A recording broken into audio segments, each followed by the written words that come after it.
میدان میں سینکڑوں کے حساب سے مزدور کام کر رہے ہیں۔ ایک طرف ایک مصنوعی جھیل کے لیے کھڈا کھودا جا رہا ہے، اس جھیل کو پانی پہنچانے کے لیے دوسری طرف سے نہریں بنائی جا رہی ہیں۔ جھیل کے ایک کونے پہ جھونپڑیاں تیار ہو رہی ہیں۔ ایک بہترین لباس میں ملبوس خاتون اپنے ملازم کے ساتھ کھڑی کام کی پروگریس کا جائزہ لے رہی ہے۔ میدان کی دوسری طرف ایک فینس ہے اور فینس کے باہر لوگ اکٹھے ہو رہے ہیں، پھٹے پرانے کپڑے پہنے عورتیں اور بچے روٹی کی آوازوں لگا رہے ہیں، خاتون کو مخاطب کرنے کی کوشش کر رہے ہیں۔ خاتون اپنے خادم سے پوچھتی ہے یہ لوگ آخر اتنا شور کیوں مچا رہے ہیں؟ خادم انتہائی ادب سے جواب دیتا ہے یہ لوگ بھوکے ہیں اور روٹی مانگ رہے ہیں۔ خاتون بہت حیران ہوتی ہے اور اپنے خادم سے پوچھتی ہے یہ لوگ بھوکے ہیں تو یہ کیک کیوں نہیں کھاتے؟ یہ 2025 کا پاکستان نہیں ہے، یہ 1789 کا فرانس ہے، اور یہ تاریخی الفاظ کسی اور کے نہیں، میری اینٹونیٹ کے ہیں، اور ان کے ساتھ ان کا کھڑا خادم اس وقت کا فرانس کا وزیر خزانہ جیک نیکر ہے۔ محل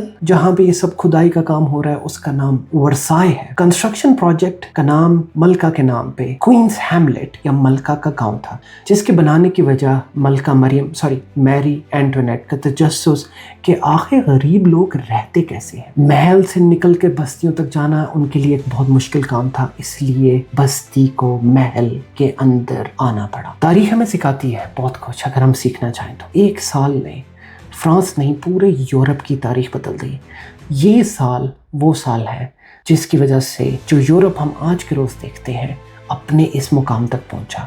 تو اس سال کی کہانی بہت انٹرسٹنگ ہے، اور اس کہانی سے ہم 5 آبزرویشنز سیکھ سکتے ہیں۔ 1789 میں فرانس قحط کا شکار ہے۔ پچھلے 2 سال سے وہاں پر ہونے والے بارشوں اور موسم کی تیزی کی وجہ سے جتنی بھی فصلیں ہیں وہ فیل ہو چکی ہیں۔ وہاں پہ ایک بڑے پیمانے پہ کراپ فیلئر ہے۔ دوسری سب سے بڑی وجہ وہاں کے بادشاہ اور اس کی ملکہ کی شاہ خرچیاں ہیں۔ فرانس کے پیلس کے اندر کوئنز ہیملیٹ بنانے کا اس زمانے کے کروڑوں کا منصوبہ، اور اس کے علاوہ وہاں پہ چلنے والی ملکہ کی ساری رات کی رقص کی محفلیں بادشاہ لوئی 16 کو بینکرپٹ کر چکی ہیں۔ لیکن اس کے ساتھ ساتھ فرانس کے ملک کا بھی دیوالیہ نکل چکا ہے۔ شاہ لوئی اناج کو امپورٹ کرنا چاہتا ہے لیکن فرانس کے پاس پیسے نہیں ہیں۔ بادشاہ سخت پریشان ہے لیکن کچھ بدلنا نہیں چاہتا، وہ اپنے قربانی دینے کے لیے بالکل بھی تیار نہیں ہے۔ وہ اس ٹائم ایک کانفرنس کھولتا ہے 1788 کے آخر میں، جس کو دی کانفرنس آف نوبلز کہا جاتا ہے، جس کے اندر سارے صوبوں کے لینڈ لارڈز اور ان کی بڑی نوبلٹی، جس کو اشرافیہ بھی ہم کہتے ہیں، وہ ساری اکٹھی ہوتی ہے، اور بادشاہ بتاتا ہے کہ ہمارے ملک کے اندر اناج نہیں ہے، آٹا غائب ہو چکا ہے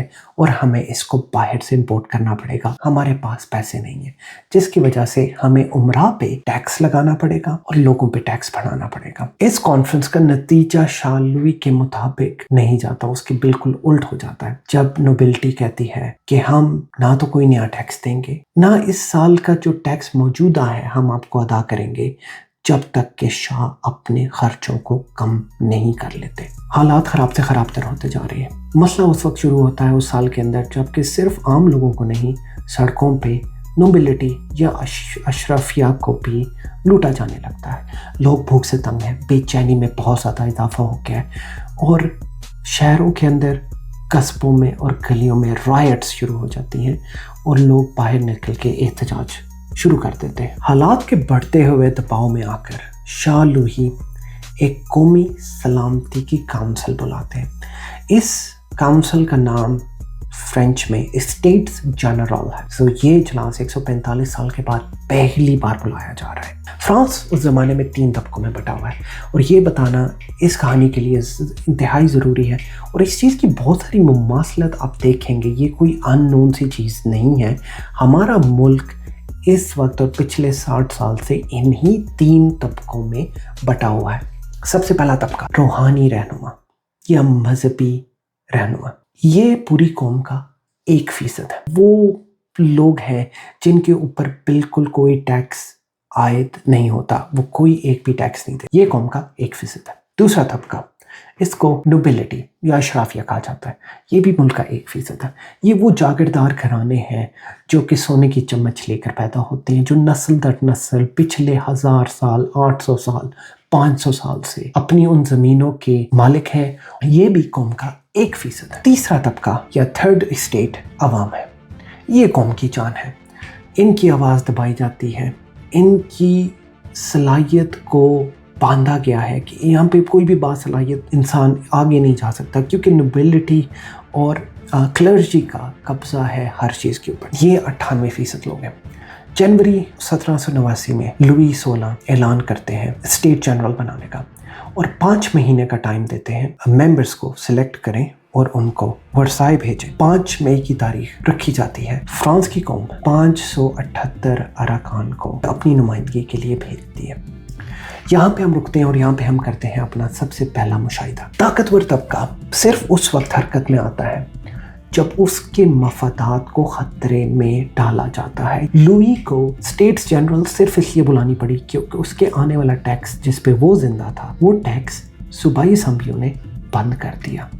दूसरी वजह, उनको इस हरकत में आना पड़ा क्योंकि सड़कें जिस पे आम लोग और इशराफिया दोनों सफ़र करते थे, उनके लिए उसका सफ़र महाल हो गया और इससे अशराफिया को सख्त तकलीफ हो रही। इस मुशाहिदे में दूसरी बात, अशराफिया हरकत में आती भी है तो उस हरकत में आने का मकसद सिर्फ और सिर्फ उनके अपने मफादात की हिफाजत होता है, उनमें कोई दूर अंदेशी शामिल नहीं होती। थर्ड स्टेट यानी तीसरे तबके के 578 नुमाइंदे इसमें शिरकत कर रहे हैं। अवाम की उम्मीदें उनसे वाबस्ता हैं, लेकिन उनके लिए सबसे पहला मरहला अबूर करना है वो है कि वोटिंग का निज़ाम उनके खिलाफ है। स्टेट्स जनरल के अंदर हर तबके को एक वोट मिलता है।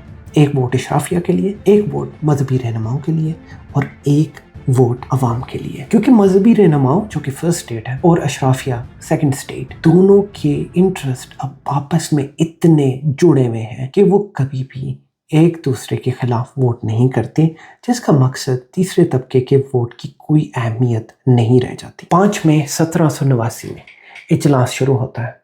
इजलास का सबसे पहला एजेंडा तीसरा तबका सामने रखता है। उनका मुतालबा है कि हर किसी को वोट का हक होना चाहिए, बजाय पर स्टेट एक वोट डाला जाए, पर बंदा या पर हेड एक वोट काउंट किया जाए।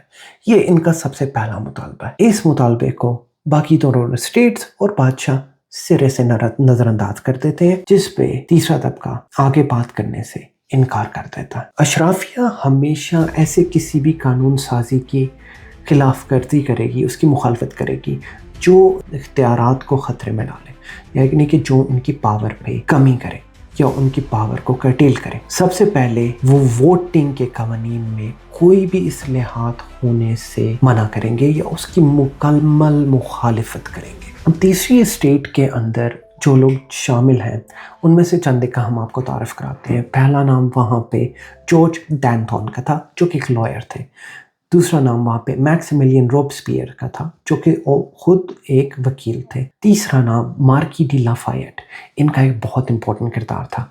फिर वहाँ पे इमैनुअल जोसेफ साये जो कि क्लर्जी थे, जो कि एक मजहबी रहनुमा थे, और उसके अलावा वहाँ पे एक इम्पॉर्टेंट शख्सियत थी कैमिल डीमोलेंस जो कि एक सहाफ़ी थे। 5 मई को इजलास शुरू होता है। जून 17 तक थर्ड स्टेट कोशिश करती है कि किसी तरह कोई इस्लाहात की बात सुने, लेकिन इसकी कोई बात नहीं सुनी जाती। 17 जून 1789 को वो एक बहुत बड़ा फैसला लेते हैं। तीसरी तबके के थर्ड स्टेट के 578 मेंबरान मिल के फैसला करते हैं कि वो अपनी एक अलग असेंबली बनाएंगे और उसके अंदर अपने मसलों का हल खुद से निकालेंगे। इसलिए वो सब इकट्ठे होकर वोट करते हैं और नेशनल असेंबली बनाने का फैसला करते हैं।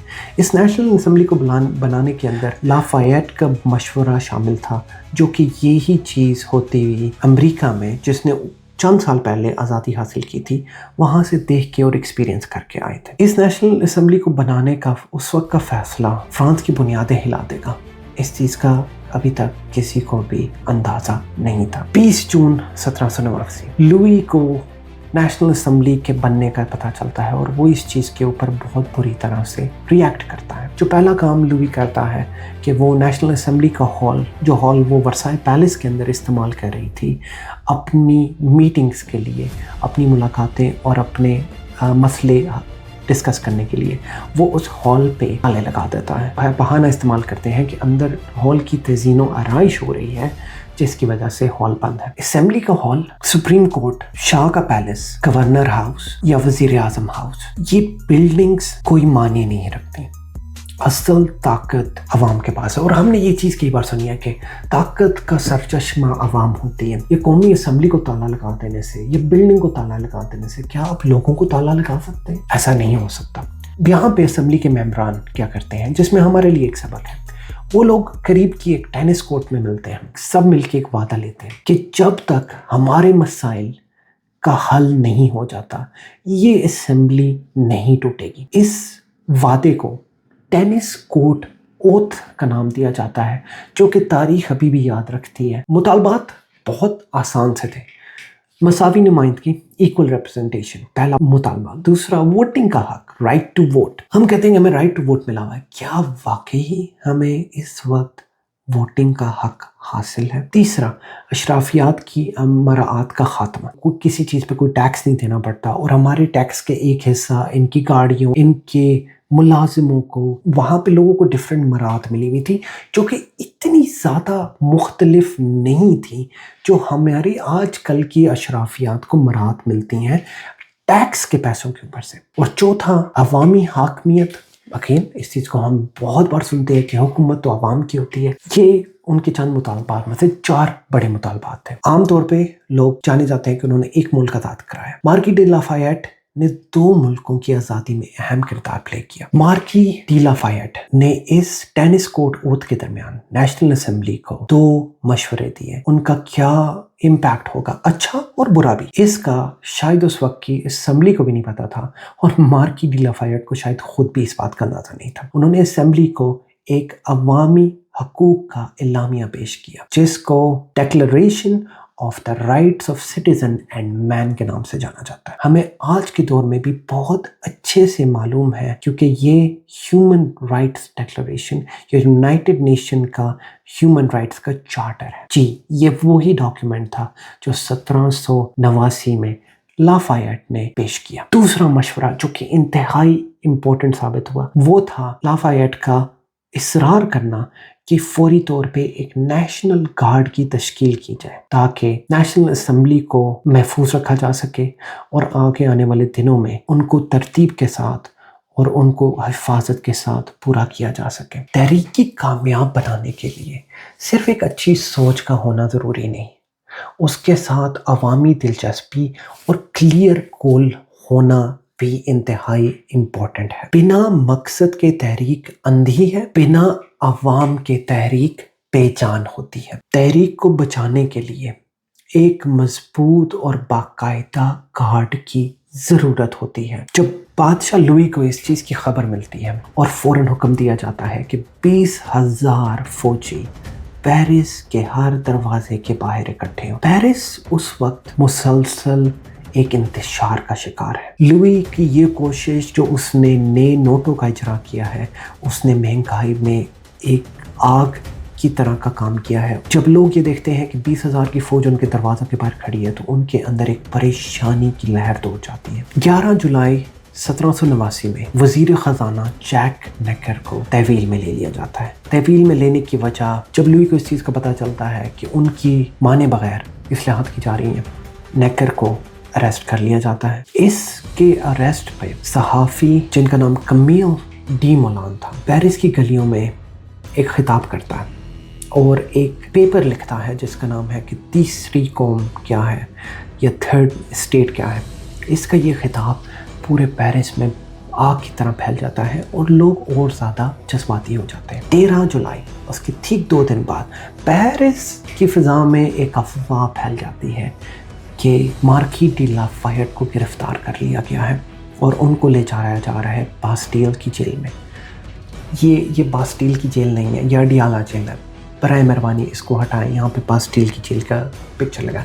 जी, ये बास्टिल की जेल है। ये एक कुरून वस्ता का एक किला है पेरिस के एक मशरकी कोने के ऊपर, हुआ करता था, अब वहाँ पे मौजूद नहीं है। 13वीं सदी में इसको एक किले के तौर पे बनाया गया। आहिस्ता आहिस्ता वो किला एक जेल में कन्वर्ट होता गया। अब ये जेल आम तौर पे लोगों को दहशत ज़दा करने के लिए इस्तेमाल होती थी। बादशाह इस जेल को इस्तेमाल करता था अपने उस شہری کو جس سے وہ ناخوش ہو، چاہے وہ درباری ہو یا کوئی عام انسان ہو یا کوئی بھی اس کے خلاف کوئی بات کرے، اس کو بیسٹیل بھیجا جاتا تھا۔ ہزاروں لوگ وہاں پہ جاتے تھے اور بہت چند لوگ وہاں سے مڑ کے واپس آتے تھے، اور عوام اس کے نام سے اور اس جیل سے انتہائی نفرت کرتی تھی۔ 13 کی رات کو یہ خبر پھیلتی ہے کہ لافایت کو باستیل کی طرف لے کے جایا جا رہا ہے۔ 14 جولائی 1789 صبح 5 بجے باستیل کی دیوار کے باہر، اس کے مین گیٹ کے باہر لوگوں کا ایک ہجوم اکٹھا ہونا شروع ہو جاتا ہے۔ لوگ ڈیمانڈ کرتے ہیں کہ وہاں پہ موجود سارے قیدیوں کو اور وہاں پہ موجود سارے اسلحے کو عوام کے حوالے کر دیا جائے۔ باستیل کا گورنر اس چیز پہ انکار کر دیتا ہے۔ عوام کا ایک ہجوم بڑھتا جا رہا ہے۔ صبح کے 7 بجتے ہیں۔ مذاکرات کے لیے ایک ٹیم باستیل کے اندر جاتی ہے اور ڈیلونے کو سمجھانے کی کوشش کرتی ہے کہ قلعے کی چابیاں ان کے حوالے کر دیے جائیں تاکہ باستیل کے گورنر کو حفاظت سے وہاں سے باہر لے کے جایا جا سکے۔ گورنر ڈیلونے انکار کر دیتا ہے۔ صبح 11 بجے عوام کا صبر جواب دینا شروع ہو جاتا ہے۔ ایک اور کوشش کی جاتی ہے ایک اور وفد کو بھیجنے کے لیے، لیکن اس وفد کے باہر آنے سے پہلے لوگ باستیل کے مین گیٹ کو عبور کر کے اس کے صحن میں داخل ہو جاتے ہیں۔ 1:30 بجے گورنر ڈیلونے اندر موجود 4 افسروں کو ہدایت دیتا ہے اور قلعے کی فصیلوں سے عوام کے اوپر گریپ شاٹ کا فائر کرتا ہے کیننز کے ساتھ۔ اس توپ کے اندر بڑے گولوں کی نسبت چھوٹے چھرے ڈالے جاتے ہیں۔ یہ آپ گریپ شاٹ کی ایک تصویر دیکھ رہے ہیں۔ صرف 2 گریپ شاٹ کے فائر ہوتے ہیں اور 96 لوگوں کی جان چلی جاتی ہے۔ اب گورنر ڈیلونے یہ سوچ رہا ہے کہ 2 فائر کرنے کے بعد یہ لوگ یہاں سے بھاگ جائیں گے، لیکن ایسا نہیں ہوتا۔